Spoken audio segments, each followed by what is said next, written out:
पहले तो मैंने कोचिंग करी थी। कोचिंग के साथ-साथ जो मेरे माता-पिता और मेरे जो गुरुजनों हैं, उनके मोटिवेशन से मैं आगे बढ़ी। नमस्कार, इस वक्त हम दौसा में और हाल ही के अंदर जो नवोदय विद्यालय का जो परिणाम आया है उसके अंदर हिमांशी सैनी है, उनका चयन हुआ है।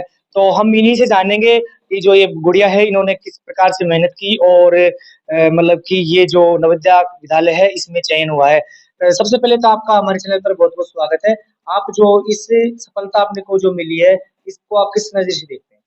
मेरा नाम है हिमांशी सैनी, मैं कक्षा 5वीं में पढ़ती हूँ और मेरी स्कूल का नाम इनोवेशन स्कूल है। मैं मतलब इसके पहले तो मैंने कोचिंग करी थी। कोचिंग के साथ-साथ जो मेरे माता-पिता और मेरे जो गुरुजनों हैं, उनके मोटिवेशन से मैं आगे बढ़ी।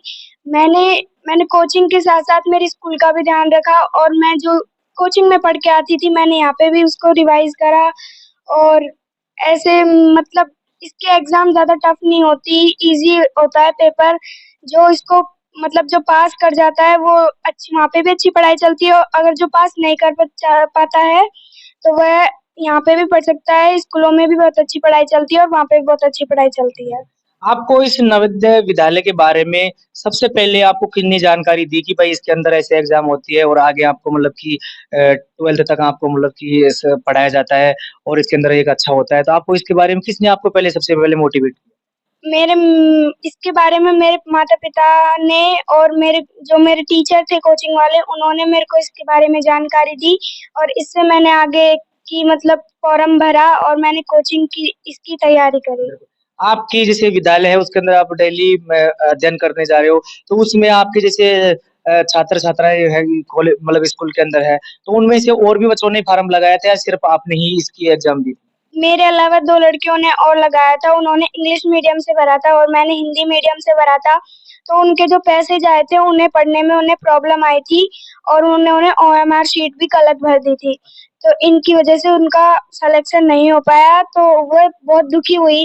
फिर मैंने उनको बोला कि नहीं हुआ तो आप 8 में भी दे सकते हो। बिल्कुल।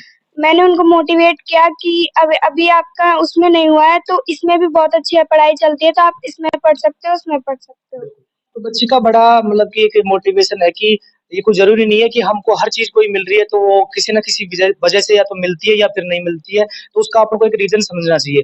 और अगर कोई म मिलती है अगर अपन को कोई सफलता तो उसको बड़े अच्छे से आगे निभाना चाहिए और नहीं मिलती है, तो उसको ये समझना चाहिए कि हम यहाँ पर भी जो हमें पर्याप्त है उसमें भी हमें आगे बढ़ने की कोशिश करनी चाहिए। हम इनसे नेक्स्ट सवाल हमारा ये रहेगा, अगर आप अच्छे मुकाम से अगर पढ़ते हो और आगे बढ़ते हो, तो आपकी आगे का विज़न, आगे की आपका लक्ष्य क्या रहेगा? आप क्या बनना चाहेंगे आगे? मैं आगे डॉक्टर बनना चाहूँगी और इसमें भी मेरे माता-पिताओं का सहयोग रहेगा। और जैसे आप पढ़ाई के साथ-साथ में मतलब कि आपने ये नवोदय विद्यालय भी का भी चयन हो गया आपका, तो जैसे और बच्चे भी इसकी आगे आगामी सत्र में हर वर्ष इसकी एग्ज़ाम लगती है, तो उसमें वो किस प्रकार से मतलब कि वो तैयारी करे और कैसे मतलब कि इसको ईज़ी माने या फिर डिफ़िकल्ट माने, किस प्रकार से वो तैयारी करे? इस एग्ज़ाम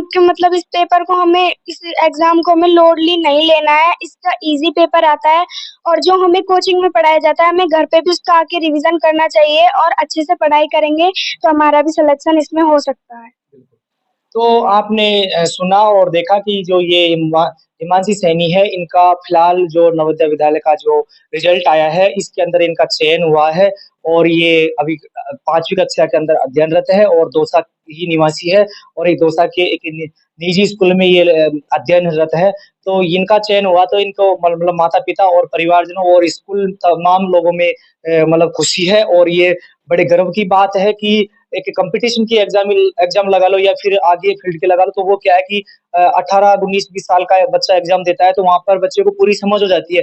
परंतु एक 5वीं क्लास या 8वीं क्लास तक बच्चे को इतनी नॉलेज नहीं होती, उसके बावजूद भी अगर ऐसी एग्ज़ाम उनको देखने को मिलती है, क्योंकि अभी तो बोर्ड की 5वीं इन्होंने दी होगी, उससे पहले इन्होंने नवोदय की दे दे चुके हैं, तो उसमें इनका चयन होना, तो ये कहीं न कहीं बच्चे की खूबी को दर्शाता है। और इसके अलावा एक बात ये है कि अपन में जैसे डिप्रेशन लेते हैं या फिर किताबी कीड़ा बनते हैं, किताबी लोड देते हैं, तो उससे क्या होता है कि अपने बाहरी ज्ञान नहीं होता है और कई बार वो बच्चा सक्सेसफुल नहीं होता है। तो इसका हमें ये एक संदेश ये भी मिला कि हमें अपने हिसाब से और अपनी जो रोज़मर्रा या दैनिक जो दिनचर्या है, पढ़ाई-लिखाई, खाना-पीना, उठना, उसके साथ-साथ में लोड न लेकर अपन को पढ़ाई करनी चाहिए। अगर सिलेक्शन होता है तो बहुत अच्छी बात है, अगर नहीं भी होता है तो निराश होने की कहीं भी आवश्यकता नहीं है। अपने हिसाब से एग्ज़ाम दे और यहाँ की जो लोकल स्कूल है उनमें पढ़े। ये कोई ज़रूरी नहीं है कि यहाँ के बच्चे सक्सेसफुल नहीं होते। परंतु अगर गवर्नमेंट ने हमें सुविधा दी है अच्छे स्कूल में एक अच्छे वातावरण में पढ़ने के लिए और उससे क्राइटेरिया को अपन पास करके वहाँ पर अपना चयनित होता है, तो उसमें ज़रूर जाना चाहिए। तो फिलहाल के लिए इतना ही, हमारे साथ देखते रहिए राजस्थान टीवी न्यूज़, दौसा।